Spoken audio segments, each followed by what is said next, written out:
यज़ीद के बारे में अहले सुन्नत वल जमात का मौक़िफ़ क्या है?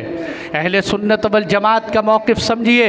अहले सुन्नत वल जमात का मौक़िफ़ यज़ीद के बारे में ये है कि यज़ीद परले दर्जे का फासिक था, ये फाजिर था जिसने अहले बैत के खून को बहाया।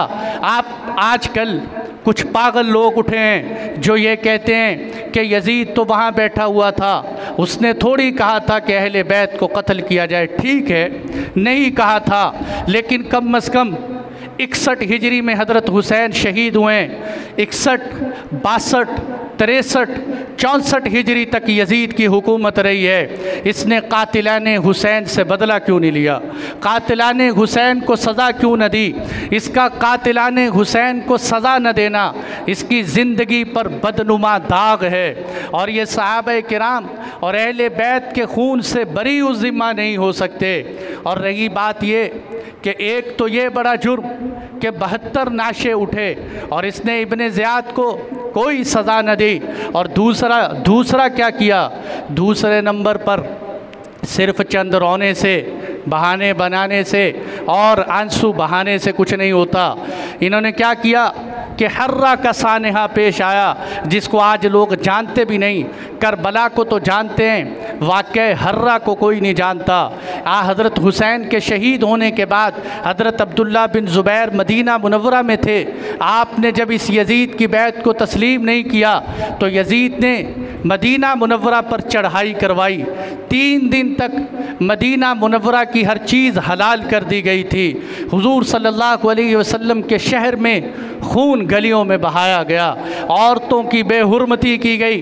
वो वाक़या हर्रा में तफसील से बयान नहीं करना चाहता, सिर्फ इतना समझिए कि ये दूसरा बड़ा जुल्म था यज़ीद का। यज़ीद का तीसरा बड़ा जुल्म कि मक्कातुल मुकर्रमा पर चढ़ाई करवाई।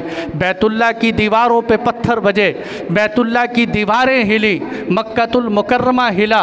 और ऐन उसी वक़्त जिस वक़्त मक्के में जुल्म हो रहा था वहाँ यज़ीद की वफ़ात हो रही थी। तो इसलिए मेरे दोस्तों, हम यज़ीद के बारे में ये कहते हैं ये फासिक और फाजिर था, लेकिन अहले सुन्नत वल जमात ये भी कहती है कि ये बात याद रखें कि हम लानत उस शख्स पर करते हैं जो कुफ़र की हालत पर मरा हो, जो काफिर होकर मरा हो। इसलिए यज़ीद काफिर होकर मरा है या काफिर होकर नहीं मरा, हम इसके बारे में कोई फ़ैसला कुन बात नहीं कर सकते। इसलिए अहलुस सुन्ना कहते हैं लानत न करो, लेकिन फासिक और फाजिर था। और अगली बात ये भी है मेरे दोस्तों, देखो यज़ीद की बदबख्ती और फ़िस्क़ व फजूर हमारे सामने आ गया, लेकिन अल्लाह क़यामत के दिन हमसे नहीं पूछेगा क्या लोगों यज़ीद मलऊन था कि नहीं था, फासिक था कि नहीं था। ये हमारे अमल से मुताल्लिक़ सवाल नहीं है। इसलिए हमें इन बहसों में पढ़कर कुफ़र के मसले, इस्लाम के मसले नहीं बनाना चाहिए, आपस में इख्तिलाफ़ात के मसले भी नहीं बनाना चाहिए। वो क्या था अल्लाह ही जाने, उसके साथ क्या मामलात थे, अल्लाह ही उनको उनके मामले के मुताबिक देगा।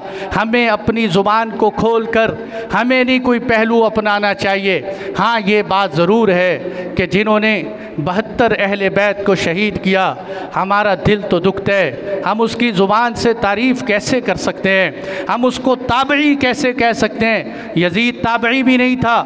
यज़ीद के बारे में बहुत सारे कहते हैं ताबई था।